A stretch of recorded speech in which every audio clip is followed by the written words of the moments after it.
Assam Government or direct recruitment 2022 total number of vacancies 26,441 post asile grade 3 আৰু grade 4 দুইটা মিলাই তো এই পোষ্টখিনিৰ কাৰণে কিদৰে আপোনালোকে অনলাইন এপ্লাই কৰিব লাগিব বা কি ডকুমেন্টছ লাগিব গোটেইখিনি ভিডিঅ'টোত দেখুৱাম প্ৰথমতে অফিচিয়েল ৱেবছাইট assam.gov.in এই ৱেবছাইটটোলৈ যাব ইয়াৰ লিংক ডেসক্ৰিপচনত দিয়া হৈছে তাৰ পৰা আপোনালোকে ডাইৰেক্টলি এই পোৰ্টেলটোলৈ যাব পাৰিব ইয়াত যেটো আসাম ষ্টেট পোৰ্টেল হয় ইয়াত দুইটা ৰিক্ৰুটমেন্ট একেলগে আহিব প্ৰথমটো হৈছে State Level Recruitment Commission for Class 3 Post. ইয়াত যেটো এপ্লাই হিয়াৰ গ্ৰীন কালাৰ দিয়া হৈছে তাত ক্লিক কৰি এটো গ্ৰেড 3 কাৰণে এপ্লাই কৰিব পাৰিব আৰু ইয়াৰ পিছত যেটো দিয়া আছে এটো গ্ৰেড 4 ৰ কাৰণে এইটো লিংক ইতিমধ্যে এপ্লাই হোৱা নাই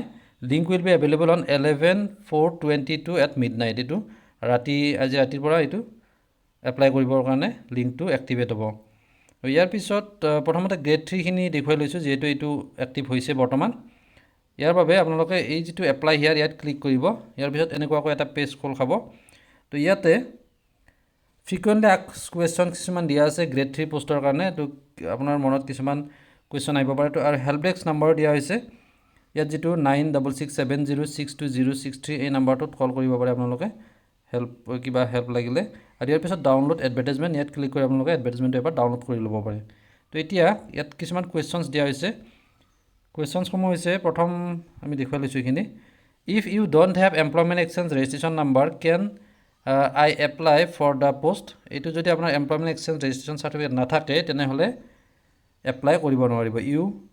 you cannot apply অৰ্থাৎ আপোনাৰ employment exchange registration থাকিবই লাগিব first question second can I apply against multiple post yes আপোনাৰ যদি কোৱালিফিকেশন আছে তেনে হলে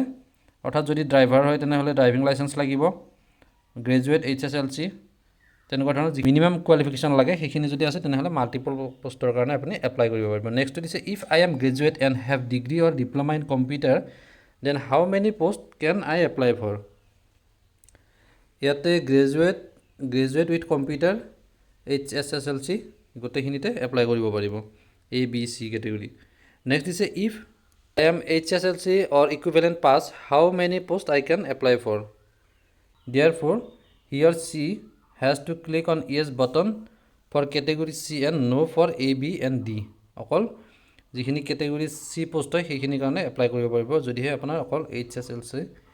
পাসড হয় তেনে হলে নেক্সট ইয়াৰ পিছত দিয়া হৈছে if I don't have Aadhaar card can I apply for the post যদি আধাৰ কাৰ্ড নাথাকিলে আপুনি এপ্লাই কৰিব পাৰিব এখন মেন্ডেটৰি নহয় নেক্সট দিছে when will you apply application be finally accepted কেতিয়া accept কৰিব আপোনাৰ ফাইনাল এপ্লিকেশনটো accept হ'ব যদিহে পেমেন্টটো কমপ্লিট কৰে তাৰ পিছত নেক্সট দিছে how much fee should I have to pay এটো ফি কিমান পে কৰিব লাগিব যদি জেনাৰেল আৰু OBC বা MOBC ক্যান্ডিডেট হয় আনৰিজাৰ্ভ তেতিয়ালে 350 rupees আৰু 250 for SC ST PST hill এইবিলাকৰ কাৰণে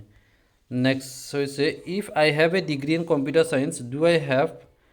to possess a diploma as well যদি কম্পিউটাৰ সায়েন্সত পাস হয় BCA MCA BTech BE others are not required to furnish computer certificate বা 6 monthৰ ডিপ্লোমা নালাগে তেতিয়া যদিহে আপোনাৰ BCA MCA বা BTech আছে কম্পিউটাৰ সায়েন্সত বা ইনফৰমেশন টেকনলজি তেনেকুৱা ধৰণৰ BE আছে তেতিয়া হলে কম্পিউটাৰ ডিপ্লোমা 6 monthৰ বা হেবিলাক নালাগে next what should be my age limit for applying for the post এটা পোষ্টৰ কাৰণে এপ্লাই কৰিবৰ কাৰণে আপোনাৰ মিনিমাম এজ কিমান 18 years আৰু ম্যাক্সিমাম টু 40 years হ'ব লাগিব on 1st January 2022 ইয়াৰ পিছত SC ST কাৰণে 5 years OBC কাৰণে 3 years ex serviceman 2 years আৰু PWD কাৰণে 10 years ৰ ৰিল্যাক্সেশন থাকিব যেটো গভৰ্নমেন্ট ৰুল হয় এইখিনি হৈছে আপোনাৰ মনত আহিব পৰা কোৱেশ্চনছ নেক্সট এতিয়া আমি ইয়াতে এপ্লাই কৰিবলৈ হলে প্ৰথমতে ৰেজিষ্ট্ৰেচন কৰিব লাগিব তাৰ পিছত লগইন কৰিব লাগিব তাৰ পিছত এপ্লাই আৰু ইয়াৰ পিছতে পেমেন্ট কৰিব লাগিব তো ৰেজিষ্ট্ৰেচন প্ৰসেসটো ইয়াত কি লাগিব আপলোড ফটোগ্ৰাফ স্ক্যান কৰিব লাগিব সিগনেচাৰ লাগিব এইখিনি আকৰতে আপুনি স্ক্যান কৰি ল'ব ইয়াতে নেক্সট কৰি দিব নেক্সট কৰাৰ পিছত ইয়াত আপোনাৰ এমপ্লয়মেন্ট এক্সচেঞ্জৰ যেটো ৰেজিষ্ট্ৰেচন নম্বৰ হয় ইয়াত এন্টাৰ কৰিব মোবাইল নম্বৰ এন্টাৰ কৰিব ইয়াত সেন্ড OTP কৰি দিব তাৰ পিছত আপোনাৰ OTP টো এন্টাৰ কৰি ভেৰিফাই কৰিব লাগিব ইয়াৰ পিছত নেক্সট ষ্টেপত যাব পাৰিব এইখিনি মই কৰি দেখুৱাইছো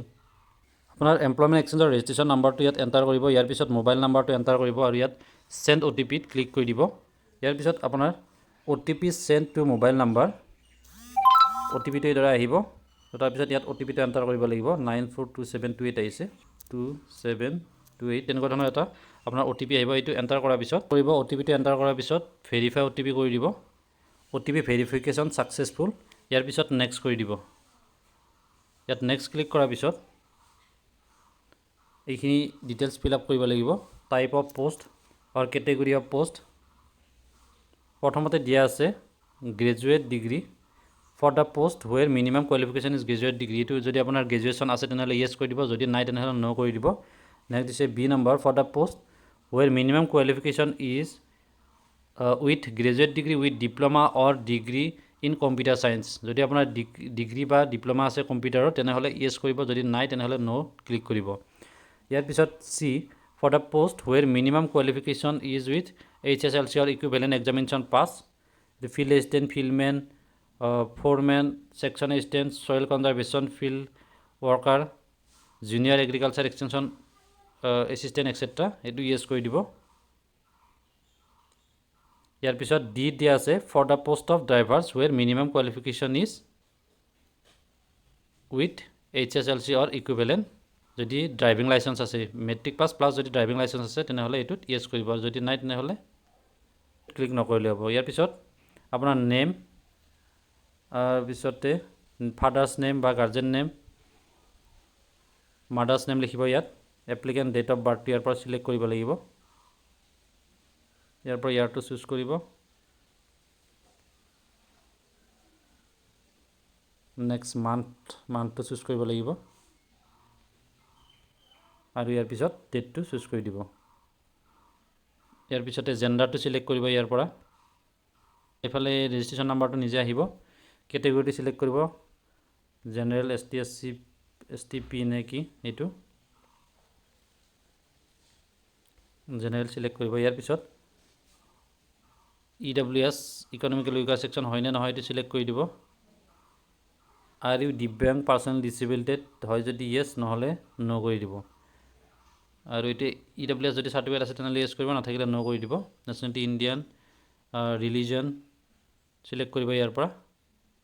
নেক্সট এড্ৰেছখিনি ইয়াত ফিল আপ কৰিব আৰু যদি প্ৰেজেণ্ট এড্ৰেছটো পাৰ্মানেণ্ট এড্ৰেছৰ সৈতে ছেম হয় তেনেহ'লে ইয়াত ক্লিক কৰি দিব preference of district for appearing in the written examination ইয়াত ডিষ্ট্ৰিক্টবিলাক আপোনালোকক চিলেক্ট কৰিব পাৰিব যোনখন ডিষ্ট্ৰিক্ট দিব বিচাৰে ফাৰ্ষ্ট প্ৰিফাৰেঞ্চ ছেকেণ্ড প্ৰিফাৰেঞ্চ তেনেকুৱাকৈ ইয়াত দিব লাগিব তো ইয়াৰ পিছত এডুকেশ্যনেল কোৱালিফিকেশ্যনখিনি ফিল আপ কৰিব ইয়াত কি ষ্ট্ৰীম আছিলে আপোনাৰ ছায়েন্স আৰ্টছ কমাৰ্চ তেনেকুৱাকৈ এইখিনি ফিল আপ কৰাৰ পিছত আপোনাৰ আদাৰ ডিটেইলছ ইয়াত মিডিয়াম কোনটো মিডিয়ামত আপুনি এক্সামত এপিয়াৰ হ'ব এছামিজ বেংগলী বড়ো নে ইংলিছ তো ইয়াতে আপোনাৰ মিডিয়ামটো চুজ কৰিব ইয়াৰ পিছত do you have typing certificate যদি আছে য়েছ কৰিব যদি নাই ন' কৰি দিব এইটো do you have shorthand typing certificate যদি আছে য়েছ কৰিব নাথাকিলে ন' কৰি দিব তাৰপিছত ড্ৰাইভিং লাইচেঞ্চ যদি নাই ন' কৰিব থাকিলে য়েছ কৰিব ইয়াৰ পিছত আপলোড ফটো ইয়াত ফটো আপলোড কৰিব লাগিব আৰু ছিগনেচাৰটো আপলোড কৰি আপোনাৰ পাছৱৰ্ডটো এণ্টাৰ কৰিব এণ্টাৰ ছেম পাছৱৰ্ড দিব ইয়াতে যিটো এণ্টাৰ কৰিছে ইয়াতো ছেম এণ্টাৰ কৰিব ইয়াৰ পিছত ইয়াত চেকবক্সবিলাকত ক্লিক কৰিব তাৰপিছত আই কনফাৰ্ম কৰিব ইয়াৰ পিছত প্ৰিভিউ টু ভেৰিফাই ইয়াত ক্লিক কৰিলে আপোনাৰ এপ্লিকেশ্যনখন আকৌ এবাৰ চাব পাৰিব কিবা ভুল হৈছে নেকি ফিল আপ কৰোঁতে আৰু যদি ঠিকে আছে তেনেহ'লে ফাইনেল ছাবমিটটো কৰি দিব এইদৰে আপোনালোকে ৰেজিষ্ট্ৰেশ্যন প্ৰচেছটো কমপ্লিট হ'ব ইয়াৰ পিছত ফি পে'মেণ্টটো কৰিলে আপোনাৰ এপ্লিকেশ্যনখন ফাইনেল ছাবমিট হৈ যাব এইখিনি হৈছে গ্ৰেড 3 পোষ্টৰ কাৰণে এপ্লাই কৰাৰ প্ৰচেছটো আৰু ইয়াৰ পিছত যিখিনি গ্ৰেড 4 হয় এইটো লিংক যেতিয়া এক্টিভ হ'ব সেইটো ছেম প্ৰচেছেই হ'ব তেতিয়া আপোনালোক সেইটো দেখুৱাম তো গ্ৰেড 3 পোষ্টখিনিৰ কাৰণে আপোনালোকে এইদৰে এপ্লাই কৰি ল'ব পাৰিব ধন্যবাদ